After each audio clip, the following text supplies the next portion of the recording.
I am a path sure. I will not give guarantee of the moksha. I will not give you a guarantee of moksha. Ultimately, who has to walk on that path? You yourself have to walk. You yourself have to walk on that path. I will show only path. मैं मार्गदाता हूँ. मैं मार्गदाता हूँ. चलना आपका काम है. पहुँचना कि नहीं पहुँचना निर्भर आपके ऊपर है. 100% मेरा रिजल्ट आए ऐसा नहीं. ब्राह्मण ने पूछा था, इतना बड़ा तुम गुरु हो, इतने ऊंचे कोटि का टीचर हो, इतने लगन से आप पढ़ाते हो धम्म, फिर सभी लोग अरहत क्यों नहीं होते? सभी लोग अरहत क्यों नहीं बन पाते? सभी के सभी होना चाहिए. सब विद्यार्थियों ने आपके क्लास में एडमिशन लिया तो सब के साथ सब क्या होना चाहिए? निब्बान के गांव को पहुंचना चाहिए. ऐसा क्यों नहीं होता? ब्राह्मण ने सवाल पूछा था. तब बुद्ध ने जवाब दिया था. मैं सभी को निब्बान के गांव को पहुंचाने की गारंटी नहीं दे सकता हूं. मैं केवल क्या बताता हूं? निब्बान के तरफ जाने वाला मार्ग मैं प्रशस्त करता हूं.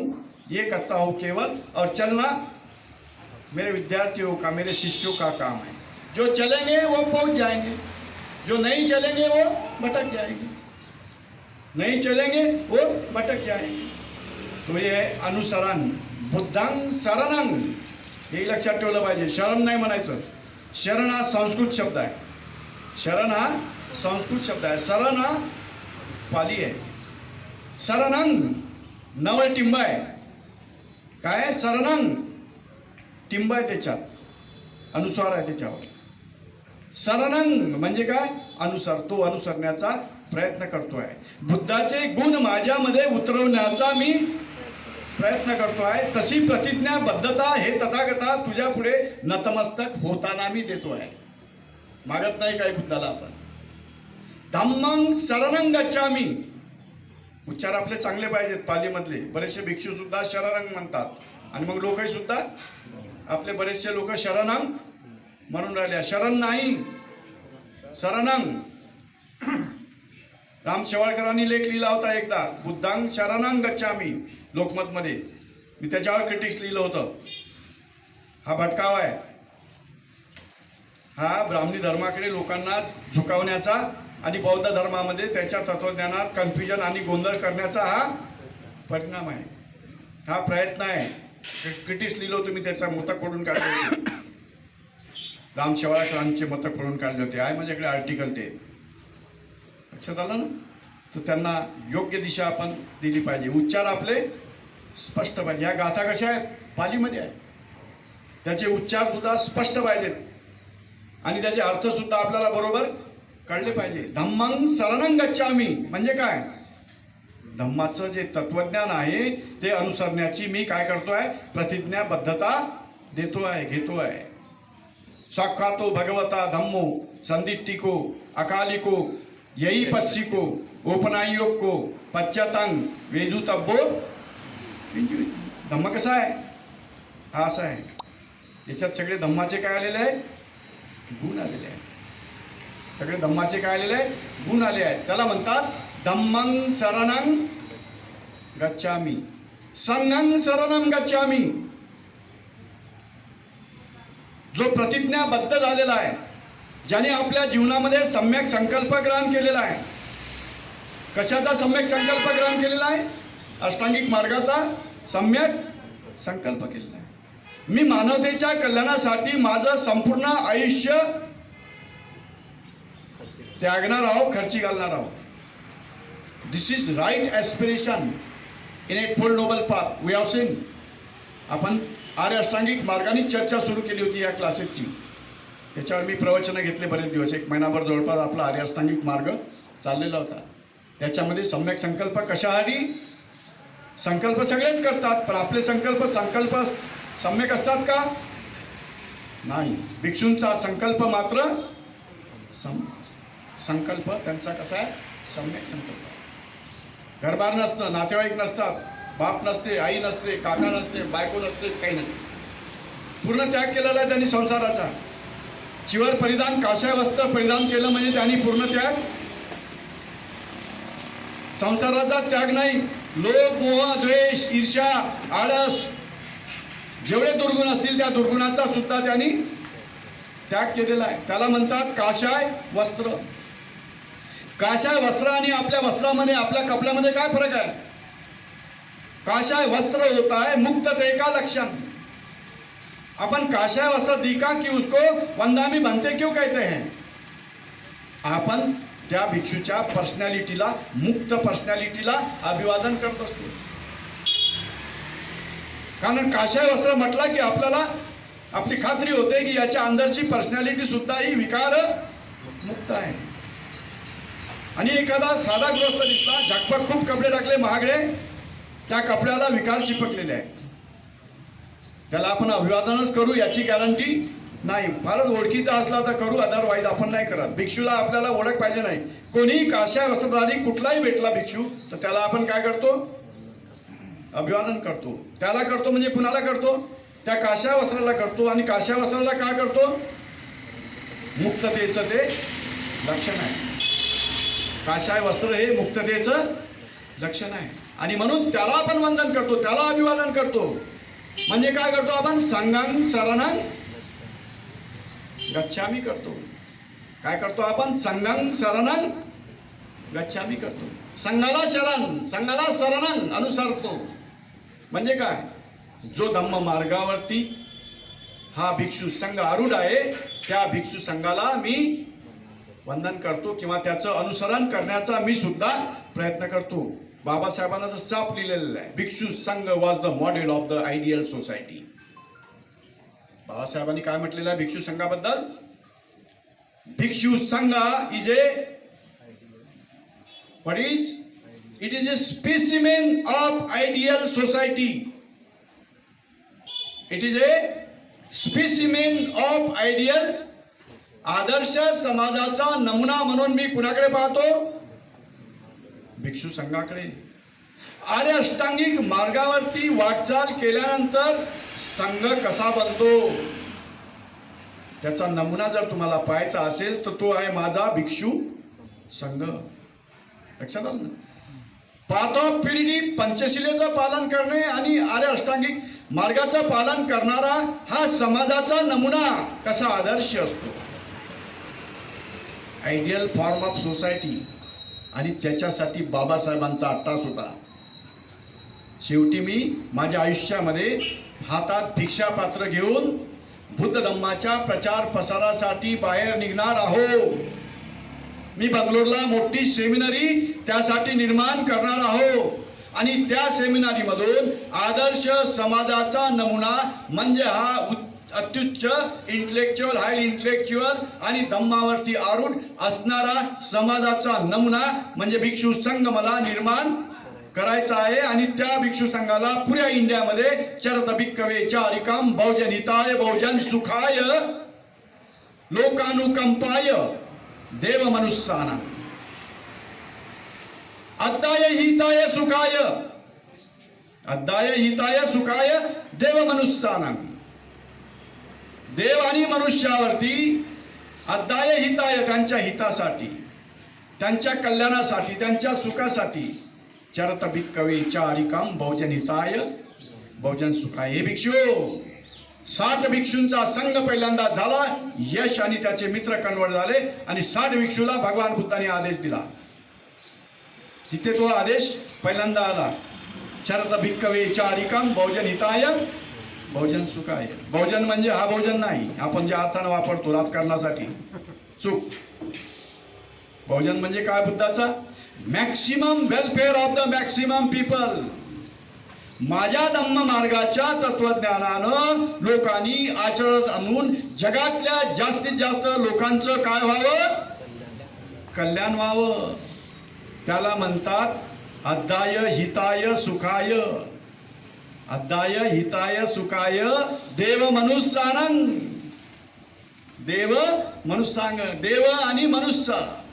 मनुष्य म्हणजे सर्वसामान्य जनता जी श्रोतापन्न अवस्थेमध्ये आहे. देव म्हणजे त्याच्या पुढचे. 4 प्रकारचे लोक असतात. श्रोतापन्न म्हणजे पहिला प्रकार लोकांचा, बुद्ध धम्म संघावरती ज्यांची अतूट निष्ठा आहे, अढळ निष्ठा आहे आणि पंचशिलेचं जो काटेकोर पालन करतो त्या माणसाला म्हणतात श्रोतापन्न. आपण आपल्या छातीवर हात ठेवून बघावा की आपण श्रोतापन्न होऊन राहिलो की काय आहोत, प्रोसेसमध्ये आहोत. किती वर्ष निघून गेले आहे? 63. धम्मचक्र प्रवर्तन दिन कितवा होता? 63. 63व्या वर्षामध्ये सुद्धा आज कन्व्हर्टेड आंबेडकरी समाजही श्रोतापन्न आहे की नाही जरा तपासून बघा. तपासावं लागेल, मूल्यांकन करावं लागेल आपण कुठे उभे आहोत. अभी श्रोत में ही नहीं आहे. श्रोतापन्न, आपन्न. आपन्न यानी प्रस्थापित होना, सहभागी होना, प्रोसेस में आना, प्रवाह में प्रवेश लेना, दैट इज कॉल्ड आपन्न. स्रोत प्लस आपन्न, दैट इज कॉल्ड श्रोतापन्न. स्रोत काय का? स्रोत किसका, किस बात का स्रोत? धम्म के तत्वज्ञान का स्रोत. धम्म के तत्वज्ञान का स्रोत. वो स्रोत में हमें आना है, हमें आचरण करना है, हमें प्रतिबद्धता दिखाना है बाकी समाज वालों को कि हम श्रोता बन चुके हैं.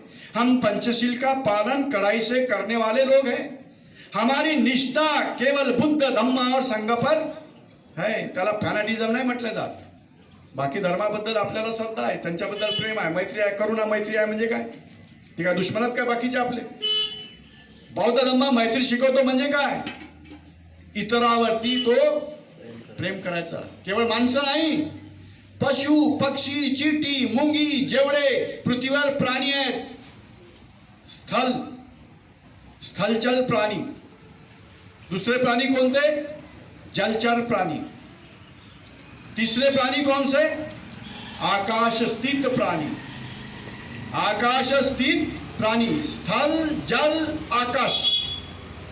प्राणी कहां कहां वास करते हैं? प्राणी कहां कहां निवास करते हैं? स्थल पर. मेजॉरिटी में कहां पर रहते हैं? स्थल पर. स्थल पर रहने वाले सभी प्राणियों के प्रति मैं मैत्री भाव पालूंगा. उसको बोलते हैं मैत्री भाव. केवल आदमी नहीं, मैं पशु पक्षियों को, झाड़ पौधे को भी अभय दूंगा. It is the nature, naturalism of Buddha thought. हा बुद्धांचा निसर्गवाद आहे. बुद्ध कुणावर प्रेम करायला सांगतात? निसर्गावर प्रेम करायला सांगतात. भगवान बुद्ध कशावर प्रेम करायला सांगतात? निसर्गावर प्रेम करायला सांगतात. Go to nature. नेचरवरती प्रेम करायला लावतात. म्हणजे या पृथ्वीवरची इकॉलॉजी जी आहे, हा बॅलन्स आहे इकॉलॉजीचा, हा नियंत्रणात करायला सांगतात. आणि ते नियंत्रणात करणारं तत्व आहे भगवान बुद्धाच्या धम्माचं. त्याचं नाव आहे मैत्री भावना. तुम्ही मैत्री भावना जर पाळत असाल तर तरच तुम्ही ह्युमॅनिटीला प्रोटेक्ट करू शकता, संरक्षित करू शकता. आणि मैत्री भावनाचा अंमल करत असाल तर तुम्ही पशु पक्षी निसर्ग आणि इकॉलॉजी पृथ्वीवरची हे सुद्धा संरक्षण करणे तुमची जबाबदारी होय. म्हणजे बौद्ध धम्म ही या देशातल्या नव्हे, या जगातल्या प्रत्येक माणसांची काय आहे ती गरज आहे. आणि म्हणून बुद्धिझम हा युनिव्हर्सल आहे. बौद्ध धम्माचे सगळे सिद्धांत कसे आहेत? It is not a local effect, it is a global effect. It is a global effect. Karuna is the principle which is a universal. जगातल्या सगळ्या माणसावरती प्रेम करायचं आहे. कोणीच दुश्मन नाही आपला. इव्हन मैत्री भावना त्याच्या पुढे जाते. दुश्मनावरती तशीच मैत्री भावना करा. असेल तुमच्याबद्दल कटू त्याचा दृष्टिकोन, असेल तुमच्याबद्दल बदल्याचे विचार त्याचे, असेल तुमच्याबद्दल वाईट विचार, पण त्याच्यावरती सुद्धा दुसऱ्या माणसाच्या एवढंच आपण प्रेम केलं पाहिजे. याला काय म्हणतात? मैत्री भावना. म्हणून भगवान बुद्धाचं करुणा आणि मैत्रीचं वलय कसं आहे? पूर्ण विश्वाला व्यापलेलं आहे. All pervading. लोकल इफेक्ट नाही. कसं आहे ते? युनिव्हर्सल आहे. कसं आहे ते? युनिव्हर्सल आहे. ती जगाची गरज आहे. आज जग मैत्री भावना पाडेल तर जग सही सलामत राहू शकतं. नाही तर प्रदूषणामुळे प्रदूषण वाढत गेलं तर प्राणी जीवजंतू झाड पौधे शिल्लक राहणार नाही. मग ऑक्सिजन खतम झाला तर तुम्ही सुद्धा जिवंत राहू शकणार. हा निसर्गवाद आहे. बौद्ध धम्माचा हा काय आहे? निसर्गवाद आहे आणि म्हणून निसर्गाचं संरक्षण प्रोटेक्शन करणं एन्व्हायरमेंटचं करणं हे मैत्री भावनेचं भगवान बुद्धाच्या धम्माचं मोठं तत्व आहे. असा संघ जो धम्म मार्गावरती आरूढ आहे त्या संघाचं अनुसरण करण्याची मी प्रतिज्ञताबद्धता घेतो. त्याला म्हणतात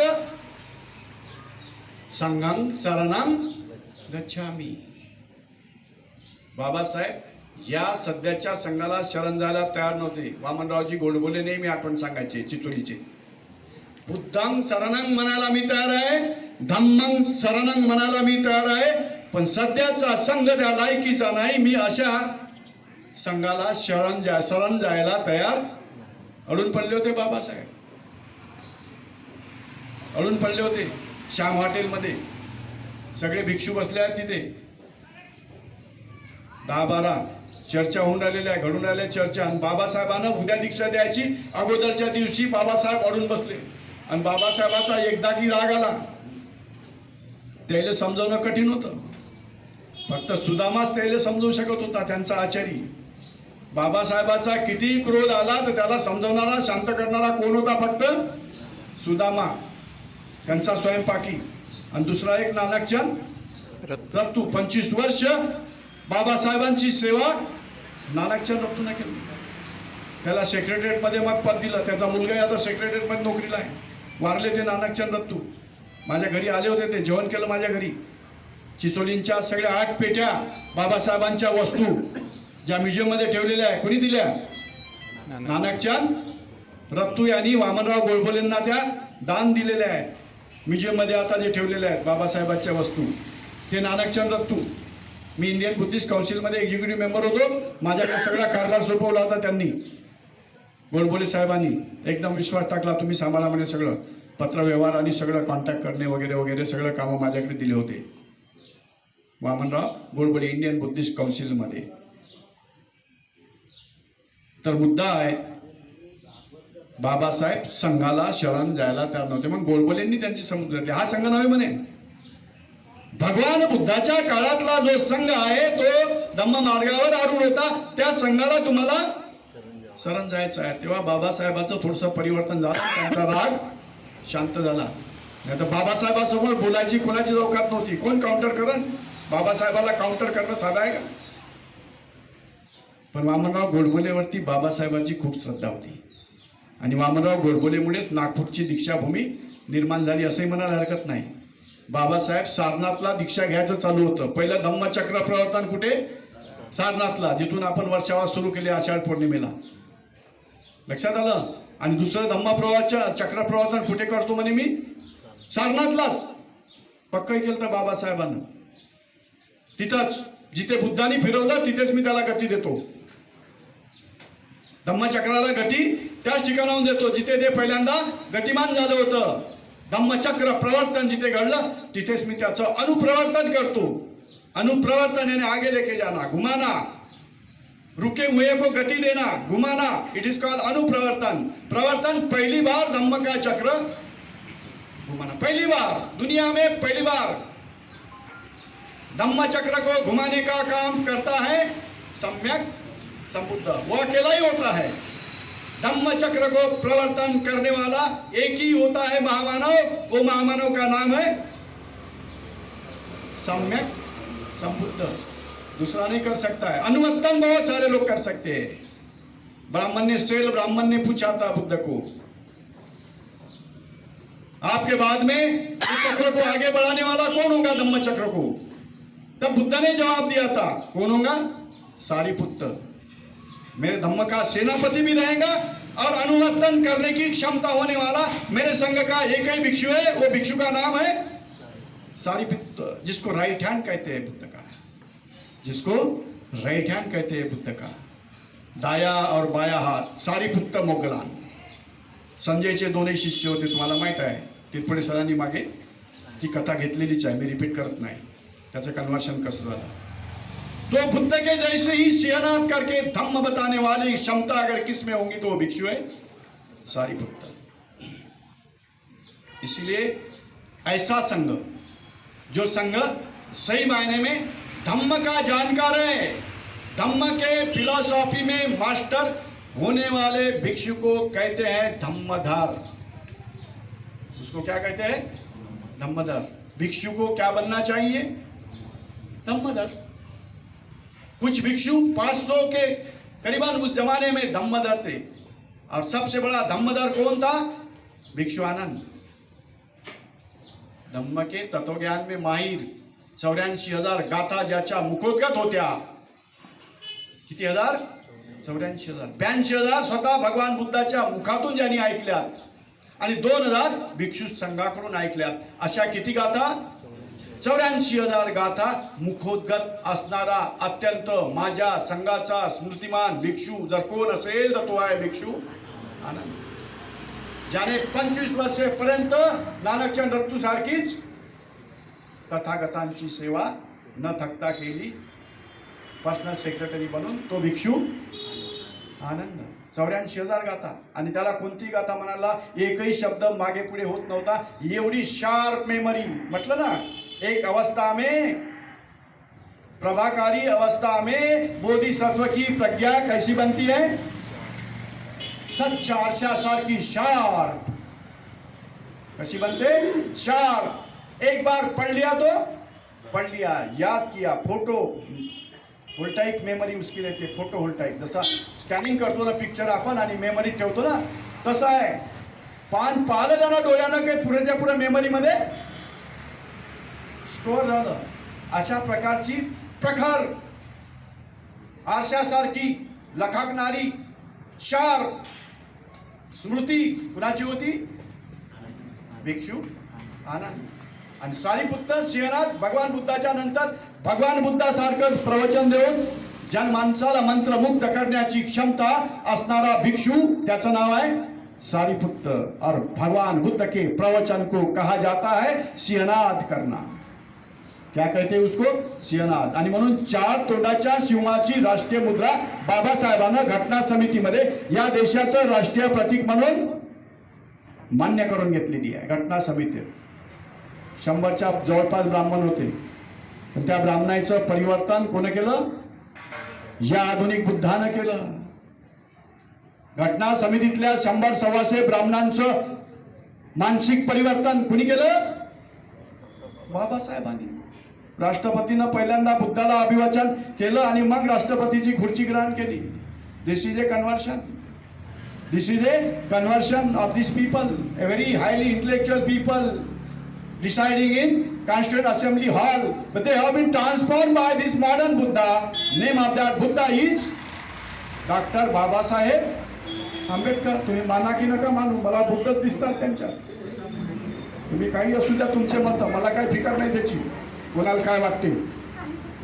पण सच को सच कहो, झूठ को झूठ को, दूध को दूध कहो, पानी को पानी को. डरना नहीं है. बाबा साहब का स्थान कम नहीं है, मामूली नहीं है. इतने सारे घटना समिति के तज्ञ लोगों को परिवर्तित करके 4 सिंहाची मुद्रा राष्ट्रीय मुद्रा स्वीकारणं आणि तेही बौद्ध धर्मातून घेणं साधा आहे का? त्यावेळेचे तर धर्मपंडित होते.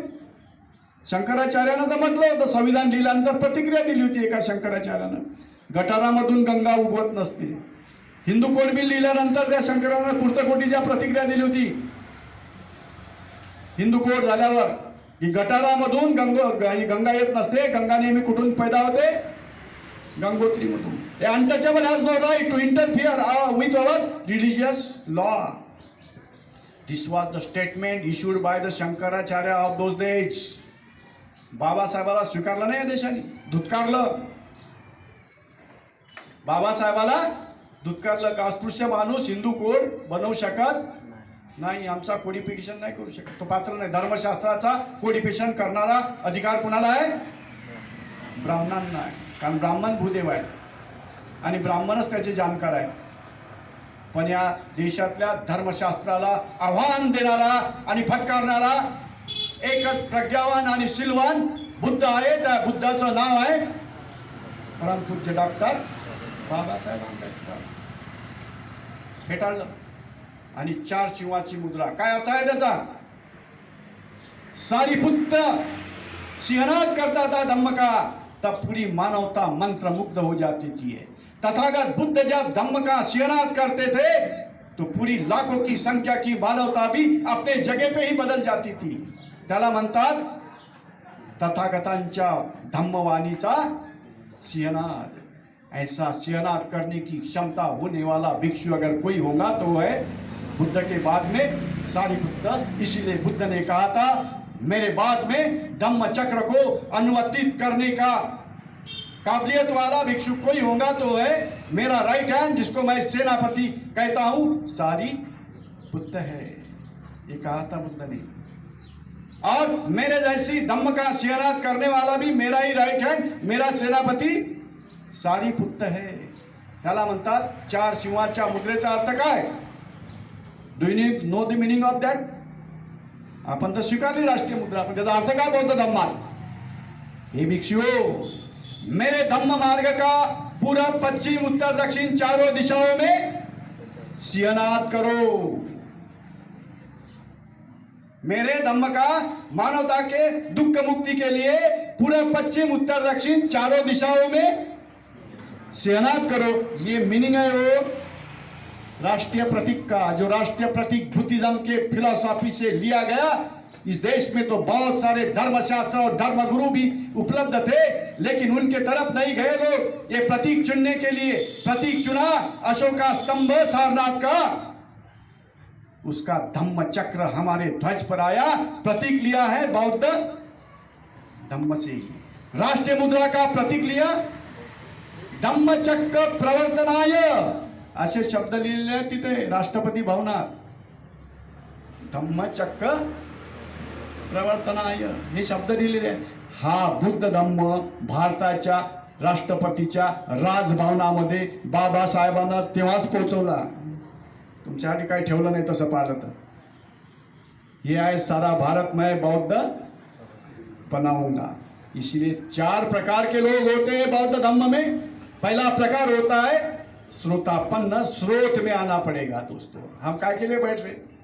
हमने कोशिश करना चाहिए की हम सभी लोग स्रोत में आने की कोशिश करें. बुद्ध धम्म संघावरची आमची अतूट निष्ठा पाहिजे.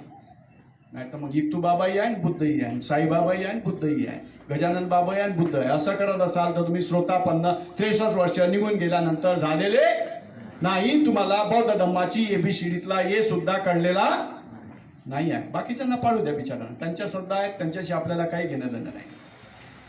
त्यांच्याबद्दल आपल्याला टीकाही करायचा अधिकार नाही. कुणाच्या धम्मश्रद्धा कुठे असावा, त्यांच्या धर्मानुसार आर्टिकल 25 प्रमाणे भारतीय संविधानानं स्वातंत्र्य दिलेलं आहे. Liberty of thought, expression, belief, faith, worship, इतक्या प्रकारचे स्वातंत्र्य दिलेलं आहे. प्रिअम्बल मध्ये मेन्शन केलेलं आहे. Liberty of thought, liberty of expression, liberty of belief, liberty of faith, liberty of worship. हे आहे धर्म स्वातंत्र्य आणि व्यक्ती स्वातंत्र्य. आज व्यक्ती स्वातंत्र्याचा संकोच होऊन राहिलेला आहे. किती मोठा उपलब्धी आहे भारतीय संविधानाची. लिबर्टी, याला म्हणतात लिबर्टी. ही इतक्या प्रकारची लिबर्टी. आणि आर्टिकल 25, तुम्हाला तुमच्या इच्छेनुसार कोणताही मनाला वाटेल आवडणारा धर्म तुम्ही स्वीकारू शकता. तुम्हाला त्या धर्माचा प्रचार प्रसार करण्याचं स्वातंत्र्य मिळणं हा तुमचा काय आहे? मूलभूत अधिकार आहे. कोणी रोखू शकत नाही. पण धर्मांतराच्या विरुद्ध बिलं येऊन राहिलेले आहे. सध्याच्या परिस्थितीत धर्मांतराच्या विरुद्ध बिलं राजस्थान, गुजरात बिलं आलेले आहेत. कलेक्टरची परवानगी असल्याशिवाय आता धर्मांतराचा कार्यक्रम करता येत नाही. कलेक्टरवर सोपवलेला आहे, तो देईल नाही देईल परवानगी. नाही दिली तर तुम्हाला धर्मांतराचा कार्यक्रम करता येईल. आणि ते घाबरतात त्या देशातले लोक सगळ्यात जास्त बौद्ध धम्माला. ख्रिश्चनिटीला नाही घाबरत ते. कोणाला घाबरतात? बुद्धिज्म ना फैले. बुद्धिज्म फैला तो इस देश की पूरी जनता रैशनलिस्ट बन सकती है. बुद्धिज्म अगर स्वीकार करती इस देश के लोग, तो उसके जैसे दुनिया के सबसे दुनिया के ऊंचे लोग, जिनकी सोच साइंटिफिक है, वैज्ञानिक है, इस प्रकार के लोग बौद्ध देश में ही रह सकते हैं. करुणा यानी त्याग, समर्पण, मानवता के लिए करने वाले लोग कौन से देश में रहते हैं? बुद्धिस्ट इंडिया में ही रह सकते हैं. और इसीलिए बुद्धिस्ट इंडिया यहाँ कोई भी हालात में निर्माण न हो, इसका विरोध हो, इसके लिए कुछ लोग लगे रहते हैं. काही लोकांच्या स्वतःच्या प्रिव्हिलेज आणि इंटरेस्टवरती त्यामुळे गडांतर येऊ शकतं आणि सगळ्यात त्यामुळे बुद्धिशून्याला रोखण्याचं काम होतं. पहिला प्रकार आहे. म्हणून तुम्ही स्रोतामध्ये आले पाहिजे. येता की नाही स्रोतात? स्रोताबद्दल म्हणजे बुद्ध धम्म संघावरती अतूट, त्याच्याशिवाय 3 शिवाय दुसरं माझं चौथा शरणं. रोजच तर म्हणतो आपण, नथी मे शरणं अय्यं बुद्धो मे शरणं. गाथाच मनासाठी आहे का नुसती? भगवान बुद्धाशिवाय माझं दुसरं अनुसरण्याचं कोणतंही स्थान नाही. धम्माशिवाय अनुसरण्याचं धम्मं शरणं म्हणतो ना आपण. नथी मे शरणं अय्यं धम्मो मे शरणं एतेन सज्जवज्जेन होतु मे जय मन. काय अर्थ आहे याचा? त्यानं माझं कल्याण हो, जय मंगल हो. कशाने? धम्मं नथी मे शरणं अय्यं. शरणस्थान कोणतं आहे? अनुसरण्याचं माझं कोणतं स्थान आहे? धम्म आहे. संगम 3च नाही आपल्या याच्यात. साधूही 3 वेळा साधू साधू साधू. तुमची स्पॉन्टेनियस रिॲक्शन आहे ऐकणाऱ्याची. माझं प्रवचन जेव्हा तुमच्या हृदयाला भिडतं तेव्हा संपल्यावरती तुमची नॅचरल प्रक्रिया राहील साधू साधू साधू. साधुवाद उसको क्या कहते? साधुवाद. भगवान बुद्धाचा सिंहनाद ऐकला की लोक जाग्यावरतीच श्रोतापन्न होत, जाग्यावरतीच काही लोक पुढच्या स्टेपचे असले तर सकृदागामी होत, आणि जाग्यावरच काही लोक अनागामी होत, जाग्यावरच काही लोक अरहत पदाला पोहोचत. It depends on level of you people. तुमची मानसिक अवधारणा आणि लेवल कोणत्या प्रतीची आहे त्याप्रमाणे डायरेक्ट प्रमोशन्स होते अकॉर्डिंग टू द मेरिट. कसे आहे ते? According to merit. या देशातले लोक मेरिट सांगतात ना. बुद्धांनी पहिले मेरिट सांगितलं. मेरिट नुसार प्रमोशन. स्वतःपन्नाचं प्रमोशन तुम्हाला सकृदागामी अवस्थेत करायचं आहे. मेरिट प्रमाणे प्रमोशन. पहिले तर तुम्ही मेरिट मध्ये पाहिजे, म्हणजे पंचशीलाचं पालन तुम्ही निग्रहानं केलंच पाहिजे आणि बुद्ध धम्म संघावरती तुमची निष्ठा तुम्ही सिद्ध केलीच पाहिजे. म्हणजे you have to acquire the merit. You have to prove your merit if you want to be promoted as Sakrudagami stage. If you want a promotion in the second step, that is a Sakrudagami, naturally you have to follow Panchashilas very strictly. And you have to believe Buddha, Dhamma, Sangha with a 100% faith on that philosophy. ये मानवते के कल्याण के लिए तीनों ये मानवता की कल्याण की बात करते हैं. लोकानुकंपाय अद्दाय हिताय सुखाय देव मनुष्यानं. ये तीनों काय के लिए हैं? अद्दाय हिताय सुखाय देव मनुष्यानं. देशेत भिक्खवे धम्म आजी कल्याणम मध्य कल्याणम पर्यवसानम कल्याणम. ये शुरुआत में भी कल्याण की बात करते हैं मानवता की, मध्य में भी मानवता की कल्याण की बात करते हैं, और अंतिमता भी मानवता की कल्याण की बात करते हैं. देशित भिक्खवे धम्म आजी कल्याणम मध्य कल्याणम पर्यवसानम कल्याणम. ये भिक्षुला सांगतायत चरत भिक्खवे चारिकम भोजनिताय भोजन सुखाय. ऐसा मेरा धम्म है. ये लेके जाना पड़ेगा जनमानस तक. आपको घूमते रहना पड़ेगा, भ्रमण करते रहना पड़ेगा, और चारिका भी करते रहिए. चरत भिक्खवे चारिकम. लक्षात आलं ना? चारिकम सतत भ्रमण करते रहिए. और शरीर के पोषण के लिए आपको खाना भी, तो गृहस्थ के घर में चारिका भी करना है, और बाद में बदले में क्या देना है उनको? धम्म देना है, धम्म ज्ञान देना है. दिस इज विनय. या गाथेमध्ये बुद्धांनी काय सांगितलं आहे? भिक्षूंचा तुमको क्या करना है? What is your mission? भिक्षुओं का मिशन क्या? तो ऐसे इंटेलेक्चुअल भिक्षु निर्माण करना चाहते थे डॉक्टर बाबा साहेब आंबेडकर. इसीलिए वर्तमान के भिक्षु संघ को शरणं होने की बात बाबा साहेब ने नकारी थी. ह्या अशा भिक्षु संघाला ऐदी आरशी ज्याला काही धम्माचा टफ माहित नाही, या अशा ऐद्या भिक्षुला एवढा मोठा बुद्ध शरणं होईल का? आणि म्हणून बाबासाहेब म्हणे मी बुद्धं शरणं गच्छामी घेतो, धम्मं शरणं घेतो गोडबोलेजी, तिसरं शरणची मला काही गरज नाही. माझा भिक्षू संघ मी तयार करील, त्यावेळेस त्या भिक्षू संघाला मी शरणं जाईल. आणि त्या भिक्षू संघाची तयारी बंगलोरच्या सेमिनरी मधून बाबासाहेब करणार होती. त्या बंगलोरचा प्रारूप चिचोलीला घातलं होतं. पण कॅपेबल लोकांच्या हाती जर संस्था गेल्या नाही तर त्याचं कसं वाटोळं होतं, त्याचं कसं वाटोळं होतं. आम्ही चांगलं काहीच केलं नाही, वाटोळं करण्याचं जास्त काम केलेलं आहे. तुम्ही निगेटिव्ह म्हणा की पॉझिटिव्ह म्हणा, कधी कधी काही काही गोष्टी आपल्या मूल्यांकनाच्या आपण बोललं पाहिजे, त्याच्यात काही वाईट नसतं. म्हणजे आपला हेतू काय, त्या दिशेनं आपण आणखी प्रयासरत व्हावा. लक्षात आलं ना. बुद्ध दुर्गुणों का समर्थन नहीं करता, कल बताया ना मैंने.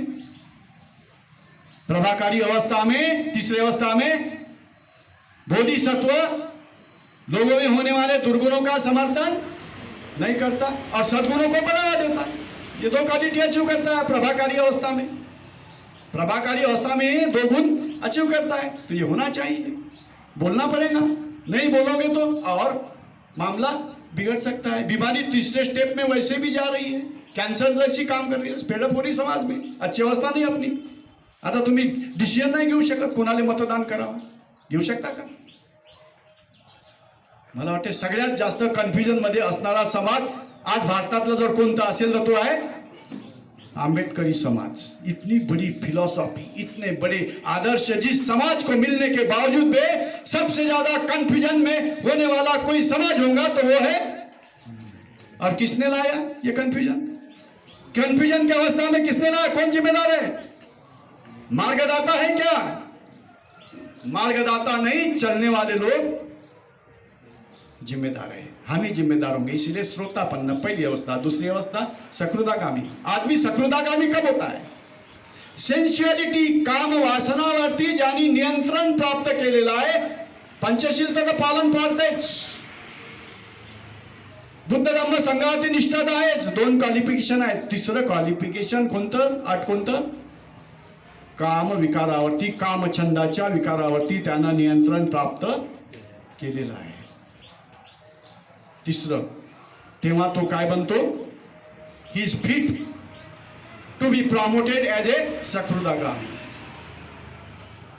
लेकिन ये सकृदागामी ऐसी अवस्था होती है कि उससे आदमी घसर सकता है, पीछे आ सकता है.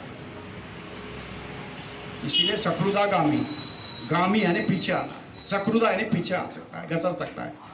नियंत्रण हासिल किया है लेकिन पूरा छोड़ा नहीं है. कामछंद की बातें, पैशंस की बातें, काम विकारों की बातें पूरी तरह से उसने नष्ट नहीं किया, इसीलिए घसर सकता है. वो अवस्था होती है सकृदागामी. तो दूसरे प्रकार के बौद्ध धम्म में लोग कौन से होते हैं? सकृदागामी, जिन्होंने पंचशील का निग्रह से पालन किया. बुद्ध धम्म संघ जिनका आदर्श है, बहुत अटूट निष्ठा है और काम विकारों पे नियंत्रण प्राप्त किया है, वो प्रमोट हो गए. दूसरे प्रकार के लोग में उसको कहते हैं देवलोक. देवलोक बनना वहां से शुरू होते हैं, सकृदागामी.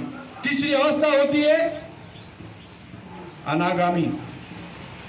तीसरी अवस्था होती है अनागामी. अनागामी यानी क्या? अनागारिक. अनागारिक किसको कहते हैं? अनागारिक, धम्ममित्र अनागारिक, नाम सुना है आपने? अनागारिक किसको कहते हैं? अनागारिक धर्मपाल. धर्मपाल जो श्रीलंका से आया था और बुद्ध विहार के मुक्ति का आंदोलन जिसने छेड़ा था पहली बार 1800 काही काळामध्ये, थिओसॉफिकल सोसायटी आणि महाबोधी सोसायटीची ज्यांनी स्थापना केली आणि 17 सप्टेंबरला ज्यांची जयंती साजरी झाली. आपल्या इथेही एक भाष्य गेडाम साहेबांनी त्यांच्यावरती केलेलं आहे. ते आहेत अनागारिक धम्मपाल. अनागारिक यानी उसने संसार को त्यागा है. क्या कंडीशन है? घर बार बीबी बच्चे छोड़ दिए, उसको बोलते हैं अनागारिक. वैवाहिक जीवन त्याला नाही. वैवाहिक जीवनापासून त्यानं काय केलेली आहे? मुक्ती घेतलेली आहे. त्याला काय म्हणतात? अनागारिक. आणि त्यालाच म्हणतात अनागामी. तीसरी स्टेप. आदमी क्या बनता है? सकृदागामी, अनागामी. काम वासनांचा पूर्ण उच्छेद केला आहे. पूर्ण उच्छेद. इथं पलीकडे अलीकडच्या स्टेजमध्ये नियंत्रण प्राप्त केलेलं आहे, पण पूर्ण नियंत्रण त्यानं साधून पूर्ण नाश केला का? सकृदागामी, अलीकडचा स्टेप. अनागामी वापिस नहीं आ सकता अभी वो, सकृदागामी वापिस आ सकता है, घसर सकता है, अनागामी अभी आगे ही जाएगा। अर्हत चौथे प्रमोशन के लिए वो क्वालिफाई होने की प्रयास करेगा, पीछे नहीं घसर सकता है, उसको बोलते हैं अनागामी। तीसरे प्रकार के लोग देवलोग है। देव मनुष्यानंग, देव मनुष्यानंग या देवाशी बौद्ध धर्माचा काही संबंध, ब्रह्मा विष्णू महेश या देवाशी काही संबंध नाही, म्हणून बाबासाहेबांना पहिले प्रतिज्ञा घेतली, ब्रह्मा विष्णू महेश यांना देव मानणार नाही, त्याची पूजा अर्चा करणार नाही, पहिली प्रतिज्ञा। या देशातल्या लोकांची मोठ्यात मोठ्या देवावरती श्रद्धा आहे। गॉड, जीओडी ज्याला म्हटलं जातं, जी म्हणजे जनरेटर, यानी जनरेट करने वाले विद्युत को, कापड़ी और कोराडी में जनरेटर। जनरेट कौन करता है? जीव सृष्टि का निर्माण कौन करता है? ब्रह्मा, सबसे बड़ा भगवान। ऑपरेटर ओ, गॉड मतलब वो कौन है? ऑपरेटर, ये जीव सृष्टि को संचालित करने वाला, उसको नियंत्रित करने वाला, ऑपरेट करने वाला, वो यानी ऑपरेटर कौन है? विष्णू। और राग आला त्याले एक डमरू वाजवून कोणतं नृत्य करते तो? तांडव नृत्य करते। तांडव नृत्य केलं शिवानं का तो सुनामी लाटा पाठवते, कधी कधी मधामधात भूकंप पाठवते, सांगलीला एवढा पूर आणते तर काही सांगता येत नाही। पुण्याला एकाच दिवशी त्याला रागाला तांडव नृत्य केलं, 300 मिलीमीटर पाणी पुण्याले, घराच्या समोरच्या त्याच्या कारा वाहून गेल्या, एवढा पाऊस झाला। आता सप्टेंबरच्या शेवटी त्याला म्हणतात तांडव नृत्य। या सृष्टीचा संहार करणारा तिसरा मोठा देव, डी म्हणजे डिस्ट्रक्टर, ओ म्हणजे ऑपरेटर, जी म्हणजे गॉड, जी म्हणजे गॉड निर्माता, ओ म्हणजे ऑपरेटर, डी म्हणजे डिस्ट्रक्टर, तांडव नृत्य वाला शिव गॉड। और इतने बड़े गॉड को बाबा साहब ने पहले प्रतिज्ञा में, तो वो भी उसको पकड़ के रहोगे आप लोग। बाबा साहब ने फेंका ना, ऐरे गैरे ने फेंका क्या? सादे आदमी ने फेंका क्या? बुद्ध पुरुष ने फेंका, अब फेंकने को कहा। आपल्याला बाकीच्यांचं काही करायचं नाही, पण तुम्हाला बनायचं आहे श्रोतापन्न। तर श्रोतापन्न बनणाऱ्या माणसाला हे निकषानं पाळावं लागेल। आज कोणी आपल्यामध्ये त्यांच्या धर्मश्रद्धाला वगैरे असं वगैरेचा आपला हेतू नाही। आपला हेतू आहे की बौद्धांनी काय स्वीकारलं पाहिजे, आणि बौद्धांनी श्रोतापन्न, सकृदागामी, अनागामी बनाव की नाही बनाव? बुद्ध अनागामी थे। यशोधरांनी आलिंगन दिलं। भगवान बुद्ध 7-8 वर्षानंतर घरी गेले तर पहिले कोणाला? यशोधरेला भेटायला गेले, आणि यशोधरेनं आलिंगन दिलं बुद्धाला। आणि बुद्ध के आंखों में कोई भी प्रकार के काम वासना के एक भी लवलेश उसके आंखों में नहीं था। पूरे काम विकारों का नाश सम्यक संबुद्ध ने किया था, इसलिए निर्भय थे, डर नहीं था उनके मन में लोग क्या कहेंगे। ते पाहिल्यावर काही भिक्षूने ऑब्जेक्शन घेतलंच की आलिंगन दिलं, बुद्ध घसरला। बुद्ध पुरुष सम्यक संबुद्ध काय असतो? तो अनागामी अवस्थेतून गेलेला असतो। आणि अनागामी म्हणजे काय? काम वासनाचा पूर्ण उच्छेद ज्यांनी केला तो खाली घसरू शकत नाही। बुद्ध खाली घसरले का? भिक्षूला तोही आदेश आहे, ज्या घरापुढे भिक्षा मागायला जाशील तटस्थ भावाने उभा राहा। तुझे डोळे स्थिर पाहिजेत, नजर तुझी स्थिर पाहिजे, तुझ्या नजरेमध्ये कोणत्याही प्रकारचा काम विकार छलकला नाही पाहिजे। तुला भिक्षाही स्वतःच्या तोंडानं मागता येत नाही, अत्यंत शांत धीरगंभीर मुद्रेनं केवळ भिक्षा पात्र घेऊन त्या घरापुढे तुला उभं राहायचं आहे।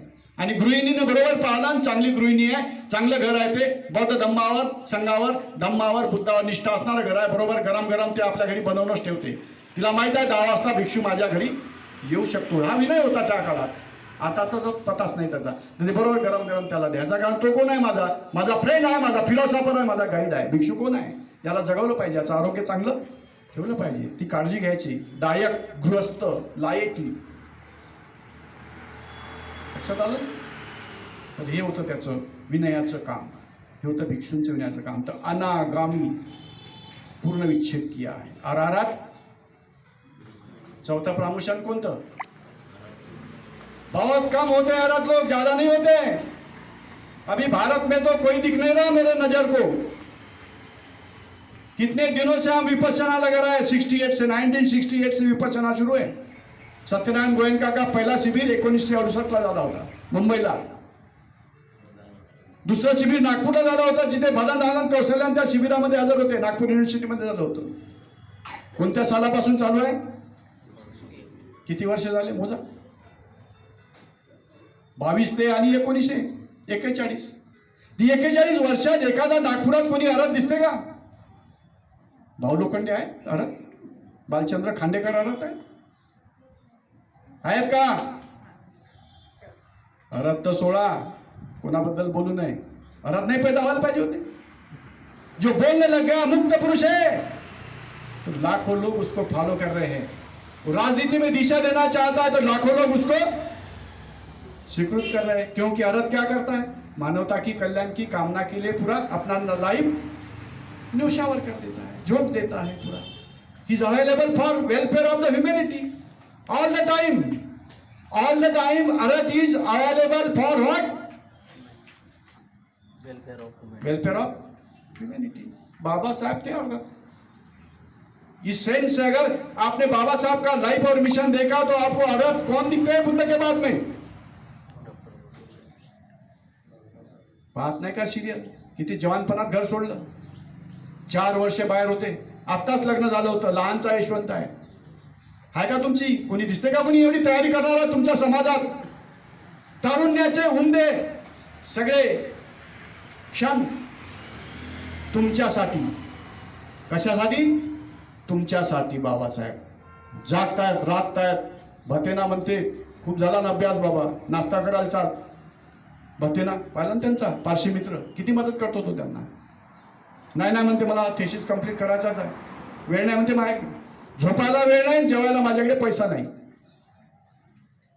पापड दिले होते भतेनानं, ते भाजून खाय रात्री 2 वाजता बाबासाहेब ताव्यावर. आणि 1-2 गिलास पाणी पिऊन आपली लागलेली कळग्याची भूक मिटवायची. रात्री 2 वाजता कळकळून भूक लागायची. बाबासाहेबांनी आठवण लिहून ठेवलेली आहे. तेव्हा भतेना मित्रांनी दिलेले पापड मी भाजायचो, ते खायचो, 2 गिलास पाणी पिऊन माझी भूक शमवायचो आणि परत मी अभ्यासाला. दिस is Baba Saheb. This is Baba Saheb. इसको बोलते हैं अरत. क्या बोलोगे इसको? तरुण पत्नी गीत आहे मुंबईला, तिची आठवण एखाद्यावर काढताना पाहिलं का तुम्ही बाबासाहेबाला? याला म्हणतात मुक्त पुरुष. आणि 35ला रमाई गेल्यानंतर 48 पर्यंत लग्न नाही केलं बाबासाहेबांनी. 1935ला रमाईचा मृत्यू झाला. दुसरं लग्न सविता बरोबर कोणत्या वर्षी केलं? 1948. पण या 13 वर्षामध्ये बाबासाहेबांनी आपल्या ब्रह्मचर्याचा कधी भंग केलेला नाही. कोणी दाखवू शकत नाही बाबासाहेबाकडे बोट या माणसाचं शील कमजोर आहे. शील पारमिता बाबासाहेबाची एवढी प्रभावी आणि प्रखर होती की बाबासाहेबाच्या समोर त्यांचे दुश्मन सुद्धा, विरोधक सुद्धा त्यांच्या डोळ्याला डोळा भिडवू शकत नव्हती. एवढी त्यांची प्रज्ञा प्रभाकरी अवस्थेमधली प्रखर होती.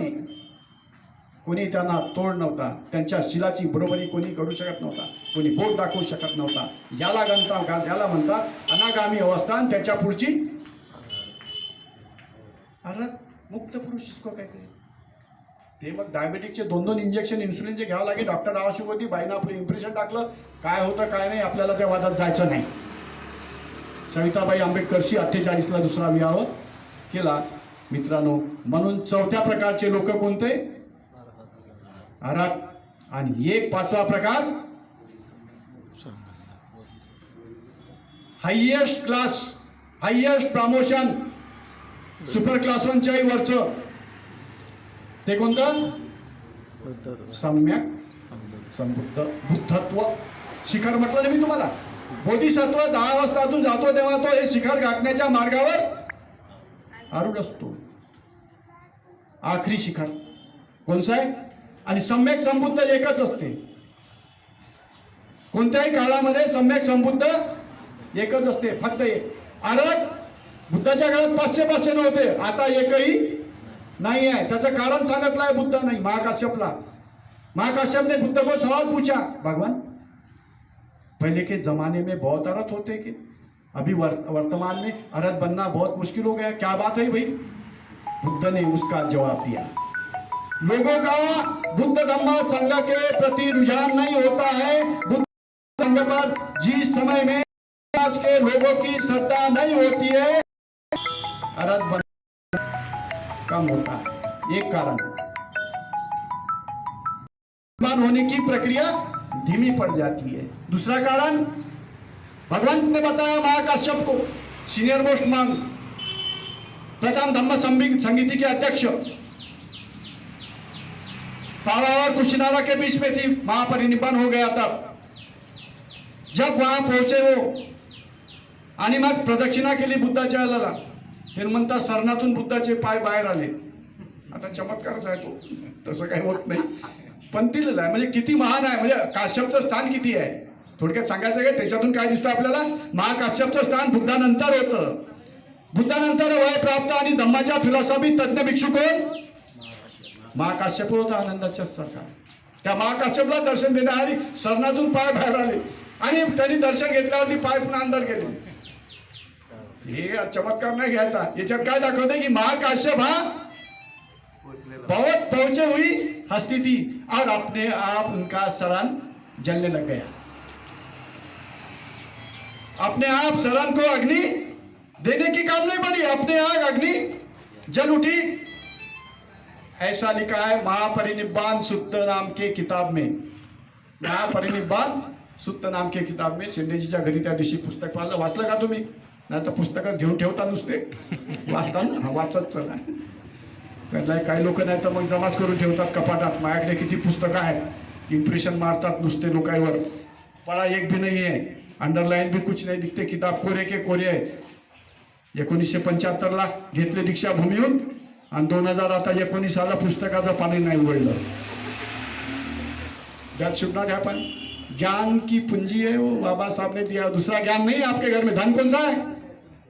तुमच्या घरातलं धन कोणतं आहे? 10 तोळ्याचं मंगळसूत्र, काय आहे? बांगड्या सोन्याच्या, फ्रीज, कार, बंगला, कौन सा धन है? दी बुद्ध एंड इज धम्मा। बाबा साहब ने तुम्हारे घर में धन कौन सा रखने को दिया? दी बुद्ध एंड इज धम्मा। बानाई नाम की संगठना 20 रुपए में आपको अवेलेबल करके हर साल बांट रही। अच्छा काम कर रहे हो। धम्म दानम सब दानम जिनाती, सभी दानों में श्रेष्ठ दान धम्म का दान होता है। वो दान दिया बाबा साहब ने। कौन सा दान दिया? धम्म का दान दिया। पैसे नहीं दिए आपको, संपत्ति नहीं दी। ये अभी नौकरियों में लग गए तो हो गया घर अपना, ये भी होना चाहिए, इसका विरोध नहीं किया बुद्ध ने। गृहस्थों के लिए ये भी बहुत जरूरी है, भौतिक संपदा भी जरूरी है, लेकिन सबसे बड़ा धन दी बुद्ध एंड इज, ये धन है, ये महान धन है। इसीलिए दोस्तों सम्यक संबुद्ध एक ही होता है। अरहत बहुत कम मात्रा में होते, 500 के संख्या में उस जमाने में थे। बुद्ध ने कहा था रो मत आनंद, आनंद रो रहा था। तीसरे प्रहर में मेरा वैशाख पूर्णिमा को मृत्यु होने वाला है, महापरिनिर्वाण प्राप्त होगा। तब से आनंद को चैन नहीं पड़ रही थी, रो रहा था आनंद। 500 अरहत भिक्षु उनके सामने बैठे हैं, बुद्ध के सामने, और बाजू के रूम में आनंद रो रहा, खूंटी पकड़कर खिसक खिसक कर रो रहा। बुद्ध को आनंद अगर थोड़ी भिक्षा नजर नहीं आया तो बुद्ध विचलित हो जाते थे। इतना बड़ा बुद्ध पुरुष, इतना आनंद से प्रेम करते थे बुद्ध। और भिक्षुओं को पूछा कि आनंद कहाँ है? भिक्षु बताने लग गए, आनंद बाजू के रूम में। जब से आपने ऐलान किया कि तीसरे प्रहर में मेरा मृत्यु होने वाला है वैशाख पूर्णिमा के दिन, तब से आनंद बेचैन है। आनंद का कहीं भी जी नहीं लगता है, आपके प्रवचन में भी जी नहीं लगता है। आनंद रोने का काम करता है। भिक्षुओं ने आनंद को, तो भगवान ने कहा जाओ बुलाओ उसको। और आनंद को बुलाया गया और आनंद को बुद्ध ने फटकारा। क्या मैंने बताया नहीं था? मैं भी मरते हूं, मेरा भी शरीर मरण धर्मी है। पृथ्वी आप तेज वायुओं से बना हुआ यह शरीर भी एक दिन नष्ट होने वाला। ये मेरा अनित्यतावाद का सिद्धांत मैंने तुझे समझाया नहीं, अभी तक तुझे समझा नहीं, रोता है। भगवान बुद्ध के संघ के एक भिक्षु को इस तरह से रोना शोभा नहीं देता। क्या मैंने समझाया नहीं अनित्यतावाद का सिद्धांत? मैं भी मरण धर्मी हूं। मैं कोई अमर पट्टा लेके थोड़ी आया हूं, मैं भी आपके लोगों के जैसा ही क्या हूं, मरण धर्मी, मैं भी छोड़ के जाने वाला हूं। मेरा और आपका वियोग एक दिन निश्चित होने वाला है, ये बात तो मैंने सिखाई है ना, अनित्यतावाद के सिद्धांत के मुताबिक सिखाई है ना। रो मत, रोने की क्या चिंता, मैं नहीं रहूं तो भी कोई चिंता करने की जरूरत नहीं है। और भिक्षु का ऐलान किया बुद्ध ने आखिरी महापरिनिब्बाण सूत्र में। इतनी बात कहता और रुकता हूं, बड़ी इंपॉर्टेंट बात है ये, हमें ख्याल में रखना चाहिए। धम्म अच्छा गंभीरता से सुनना चाहिए, धम्म सुनते हुए विचलित मत हो जाओ। बैठिए सरदेश बलताप सर, बड़ी इंपॉर्टेंट बात है, विचलित होने से कुछ नहीं मिलने वाला है। हम गंभीर नहीं रहते फिर धम्म के प्रति। बुद्ध ने कहा पाश्चात्य पथ को पहुंचे हुए भिक्षु को, पूछ लो आपके मन में मेरे धम्म के मार्ग के बारे में, धम्म के तत्वज्ञान के बारे में आपके मन में कोई दुविधा होगी तो अभी पूछ लो। तुम्हारा गुरु अभी जिंदा है, मरा नहीं, तुम्हारे सामने हाजिर है। नहीं तो जाने के बाद पछताओगे, जाने के बाद पछताओगे। हमारे गुरु ने हमको अंधेरे में रखा है, हमारे मन की धम्म के बारे में, मार्ग के बारे में की दुविधाओं को उसने छुड़ाया नहीं है, हमको दुविधा में रखा, पछताने की बारी ना आए, इसीलिए पूछ लो। एक बार भिक्षु 500 अरब पद को पहुंचे हुए मुक्त भिक्षुओं का संग बुद्ध पूछ रहे हैं कि बोलो, हो जाओ खड़े। ऐसा नहीं कि तुम्हारी मेरे प्रति बहुत श्रद्धा होने से आप खड़े होकर कुछ पूछने की हिम्मत नहीं करते हो, ऐसा मत कहो, डरो मत। मैं कोई ऐसा तुम्हारे से बाहर वाला नहीं हूं, तुम्हारे में से ही एक हूं। देखो कितनी महानता है बुद्ध के मन की। लेकिन 500 अरब पद को पहुंचे हुए भिक्षुओं में से एक भी खड़ा हुआ नहीं। दूसरी बार बुद्ध ने ऐलान किया, सेम बातें रिपीट किया, दूसरी बार भी एक भी भिक्षु सामने आकर बोला नहीं। तीसरे बार भी बुद्ध ने कहा, एक भी भिक्षु खड़ा होकर सामने नहीं आया। तब आनंद को बोल रहे बुद्ध, आनंद रो मत, रोने की जरूरत नहीं है।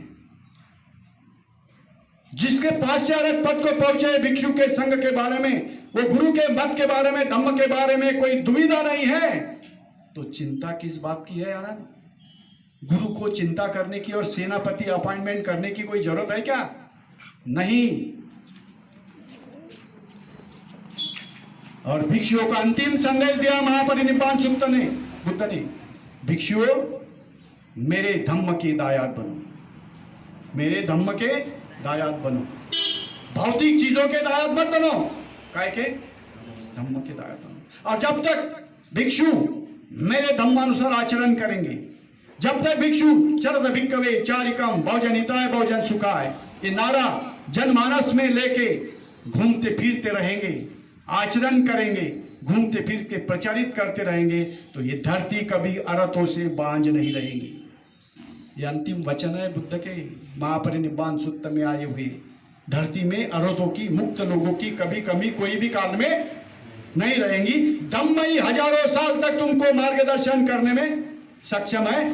भौतिक चीजों के दायाद मत बनो, धम्म के दायाद बनो। तुमको धन दिया बुद्ध यानी इस धम्म ग्रंथ, उसका परिशीलन, चिंतन, मनन, प्रचार, प्रसार अच्छे तरह से आपको करना है। और आपको श्रोतापन्न भी बनने की नहीं आगे जाए, लेकिन श्रोतापन्न तो बन सकते हैं। हम गृहस्थी है, गृहस्थी है तो अब बाकी के वर्ग में हम नहीं जा सकते। हमारा काम भी हो, कुछ लोग छोड़ सकते हैं तो जा भी सकते हैं, ऐसा जा नहीं सकते ऐसा नहीं पूरा। इसीलिए दोस्तों 5 प्रकार के लोग होते हैं बुद्ध शासन में। पहला प्रकार श्रोतापन्न, दूसरा प्रकार सकृदागामी। श्रोतापन्न की सबसे ज्यादा संख्या होती है। शुद्धोधनाने पहिल्यांदा प्रवचन ऐकलं बुद्धाचं, महाप्रजापती आणि शुद्धोधन श्रोतापन्न झाले। सारीपुत्त महामोगलान बुद्धाचं दर्शन झाल्याबरोबर श्रोतापन्न झाले, दुरूनच झाले श्रोतापन्न, ऐकले नाही त्यांनी, पहिलेच पोहोचले होते ते, त्यांची लेवलच तेवढी होती क्षमता। सकृदागामी उससे कम संख्या में होती है, अरहत बहुत कम संख्या में होते हैं, और सम्यक संबुद्ध एक ही होता है। बाबा साहेब एक थे कि 2 थे?